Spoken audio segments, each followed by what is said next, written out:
సూర్యుడు గడిచిపోయిన దాన్ని వదిలేసి ముందుకు వెళ్తూ ఉంటాడు. మనం ప్రతిదినం ఉదయం లేవగానే అవే పురాతన విషయాలను మనతో పాటు తీసుకుని వెళ్తాం. అదే చేదుభావంతో మనల్ని మనం నిందించుకుంటాం.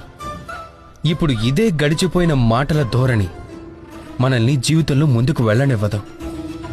చూడండి, ఇదే జీవితం అంటే. తప్పు అందరి వల్ల జరుగుతుంది, యశస్సు అందరికీ దక్కుతుంది, అందరి ప్రయాణంలో అసఫలత రాసి ఉంటుంది, అందరూ చెడు రోజులను చూస్తారు.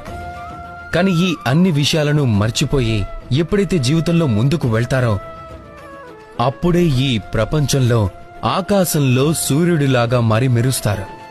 అందుకని ప్రతిరోజు మేల్కొండి, ఒక కొత్త జన్మతో పాటు, ఒక కొత్త ఉత్సాహంతో పాటు, ఒక కొత్త లక్ష్యంతో పాటు. ఎందుకంటే ఈ గడిచిపోయిన మాటలు మిమ్మల్ని బాధ పెట్టడం కోసం కాదు, కేవలం శిక్షణ ఇవ్వటం కోసం మాత్రమే ఉంటాయి. రాధాకృష్ణ.